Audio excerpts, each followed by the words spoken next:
বন্ধুরা, একটা বলে দুটো ছক্কার কথা আপনারা শুনেছেন কখনো? সঞ্জু স্যামসন কিন্তু এবার সেটাই করে দেখালেন। এশিয়া কাপের আগে ব্যাট হাতে যেভাবে তিনি তাণ্ডব চালাচ্ছেন, তাতে পাকিস্তানের বোলারদের রাতের ঘুম তিনি একেবারেই উড়িয়ে দিয়েছেন। নমস্কার বন্ধুরা, আপনারা দেখছেন ক্রিকেট ক্র্যাপ, আর আপনি তো জানেনই একদম ফ্রেশ ক্রিকেট রিলেটেড আপডেট পেতে অবশ্যই আপনাদেরকে আমাদের ডেসক্রিপশন বক্সে থাকা লিঙ্কে ক্লিক করে আমাদের টেলিগ্রাম চ্যানেল এবং হোয়াটসঅ্যাপ চ্যানেলে যোগ হয়ে যেতে হবে।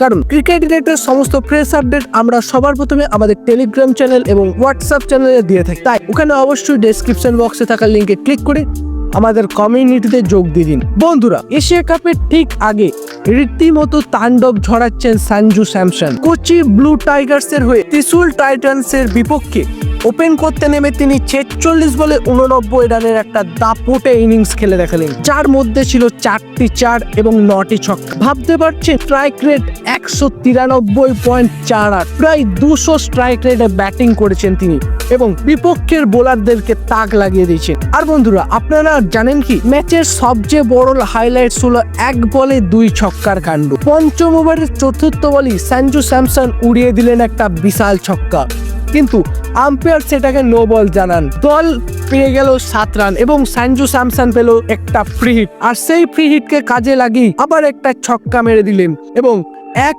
বলে বইতো হলো 13 রান। এর আগের ম্যাচে তিনি 51 বলে 121 রানের একটা ঝোড়ো ইনিংস খেলেছিলেন সঞ্জু। 42 বলেই তুলে ফেলেছিলেন তার দুর্দান্ত সেঞ্চুরি। ধারাবাহিক এমন পারফরমেন্স এশিয়া কাপের আগে নিঃসন্দেহে ভারতীয় দলের জন্য একটা বড় স্বস্তির লক্ষণ, যেটা কোচ গম্ভীর এবং অধিনায়ক সূর্যকুমার যাদবকে আরো মানসিক মনোবলকে বাড়ানোর জন্য সুযোগ করে দিচ্ছে। তাহলে বন্ধুরা, আপনাদের মতে কি মনে হচ্ছে, এই ফর্ম নিয়ে কি সঞ্জু স্যামসন এশিয়া কাপ 2025-এ তার একটা আলাদা ছাপ ছাড়তে পারবে?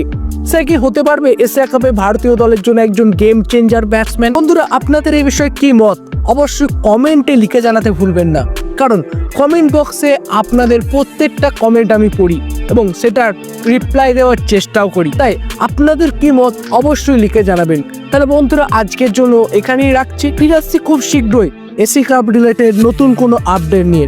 ততক্ষণের জন্য ভালো থাকুন, সুস্থ থাকুন এবং ইন্ডিয়ার প্রেমে মেতে থাকুন।